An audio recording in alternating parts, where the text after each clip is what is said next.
Hello guys! Today, ang ituturo ko sa inyo is all about adding and subtracting similar rational algebraic expressions. Okay, let's start.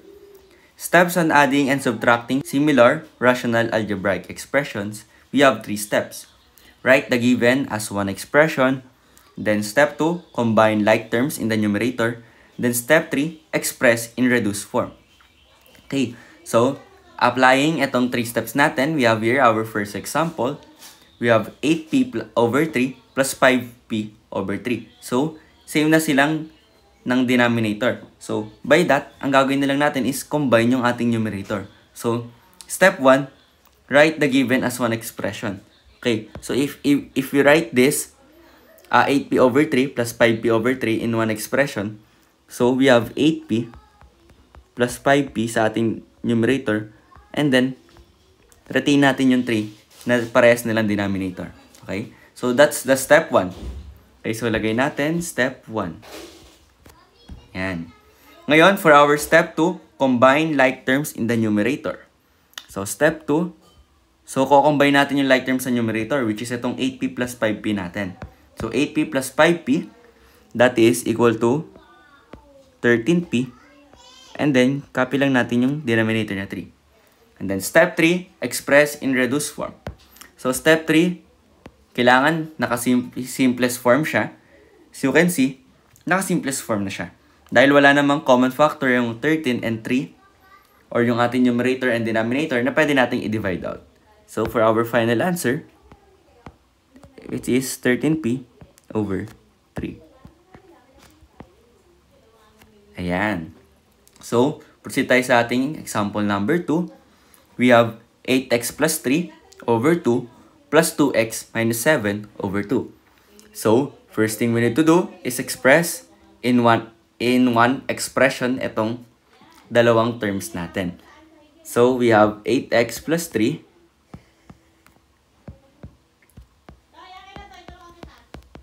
plus itong 2x minus 7 over 2. Okay? Note ko lang na ginagawa natin to kapag same lang yung denominator. Okay, pag hindi same yung denominator, hindi tayo pwedeng mag-combine lang ng numerator basta-basta. Okay? So, ngayon, step number 2 natin is combine like terms sa ating numerator. So, ano yung mga like terms dyan? Unahin na natin itong 8x plus 2x. Okay? So, 8x plus 2x, that is 10x. And then, etong 3 and negative 7. So, pag pinag-combine siya, 3 minus 7, that is negative 4 over 2.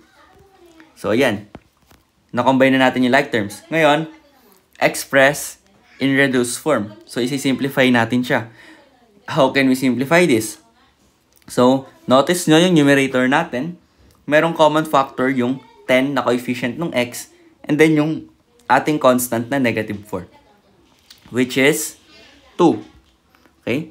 So, if we factor out 2, magkakaroon tayo ng yung 10x divided by 2, that is 5x. Minus yung 4, pag dinivide mo sa 2, that is 2. Okay? Over yung denominator natin na 2. And then ngayon, we can divide out yung ating 2. Okay? Divide out natin siya dahil common factor siya. And then, finally, our final answer is 5x minus 2. Ayan. So, ito na yung answer natin. Okay? So, for our example number 3, we have x squared plus 4 over 2x plus 4 plus 5x plus 2 over 2x plus 4. Okay? So, first, express in one expression. So, we add the numerator from the other numerator. Okay? Divided by yung common denominator nila na 2x plus 4. And then, this is equals to yung second step natin na combine like terms. Okay?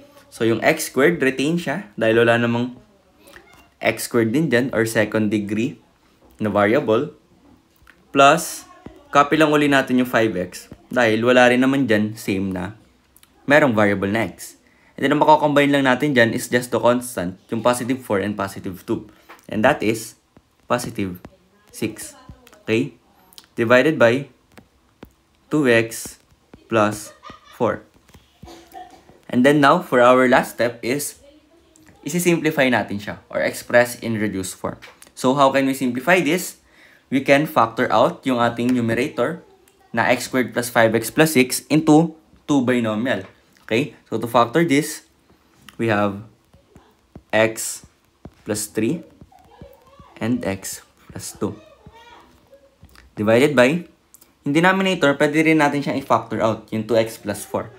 Dahil yung coefficient na 2 ng ating variable na x, tsaka yung constant na 4, meron siyang common factor, which is 2. So, factoring out to here, so yung 2x magiging 2x divided by 2, that is just x, plus yung 4 divided by 2, that is just 2.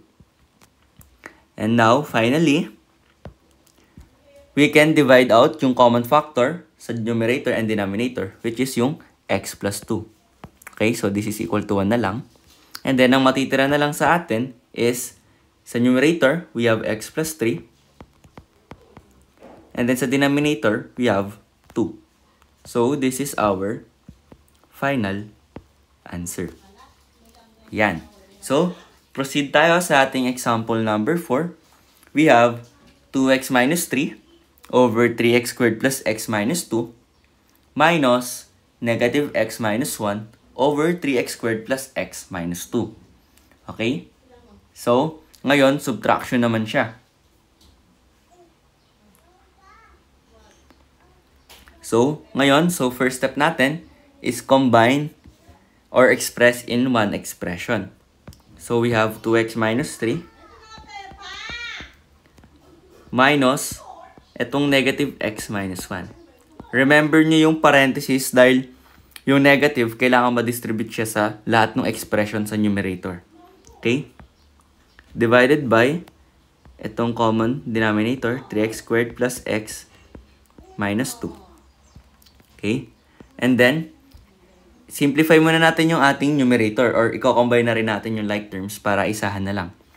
So, unahin natin gawin is i-distribute natin yung negative sign sa labas ng negative x minus 1. So, basically, mag-interchange lang naman yung sign niya. So, yung negative x magiging positive x. And then, yung negative 1 magiging positive 1. Okay? Divided by 3x squared plus x minus 2. And then, we combine like terms sa ating numerator. So, we have 2x plus x as like terms. So, that is equals to 3x. And then, yung ating negative 3 plus 1, yung mga constant natin. So, negative 3 plus 1, that is negative 2. Over 3x squared plus x minus 2.